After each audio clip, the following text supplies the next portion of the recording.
Hi, my name is Nina Camplian and I'm the online arts facilitator for the VC Gallery. This week I'm going to do my interpretation of Claude Monet's Water Lilies.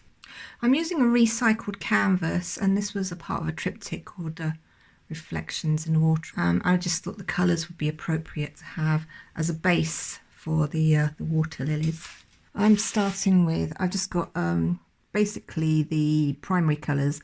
I have got two blues. I've got ultramarine, cobalt, alizarin crimson, cadmium yellow and titanium white. And I'm just going to start by putting in some, I want it to be a lot lighter in the middle than this. So I want to put some white in. And I'm going to just start adding in some blue. Quite a lot of his paintings had a real kind of strong light patch in the centre, which is what I'm aiming for here. This is quite a small canvas, and he did various sizes. I remember seeing some of the huge mural paintings that he did, and they were just so ethereal and overwhelming, the size of them. It's quite strong blue there.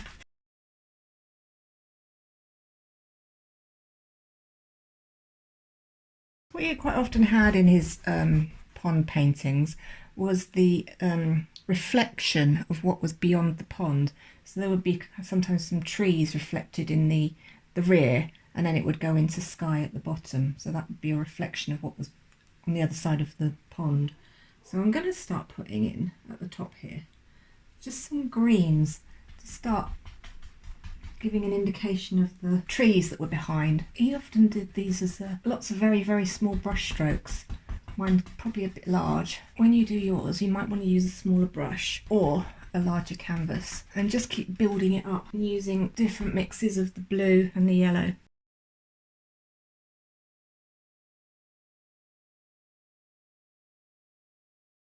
I'm going to start adding in some red in places now.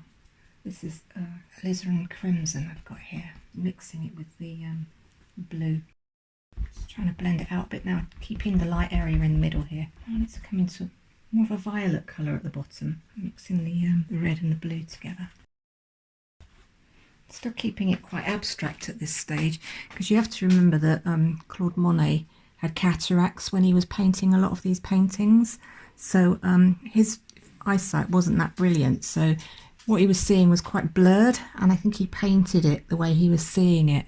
So you don't want to be too trying to define it too much. So I'm still keeping it quite blurred, but I want to keep the light in the centre of the picture. Okay, I'm going to live with that for the background. Now I'm going to start putting the actual lilies into this. And I have painted this picture, or the water lilies. I've done my interpretation of these a few times. I even once covered a whole car in this style of Monet's water lilies.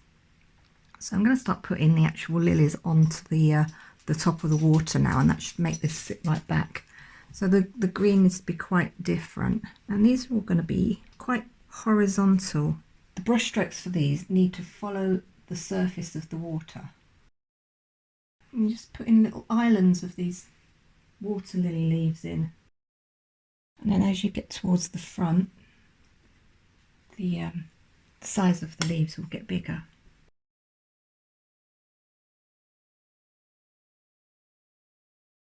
We have some basic leaves in. I'm just going to get a smaller brush now. I'm using the blue and the red together. In fact, even a bit of yellow. Just I want a really dark colour, and I just want to put a little bit of shading in underneath some of these. Some bits of dark in there. So all that's left now is to put the water lilies in. Now these really don't have to be detailed at all.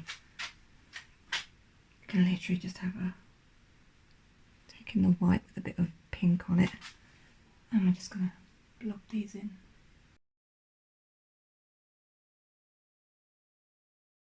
There we have a very simple version of Monet's water lilies.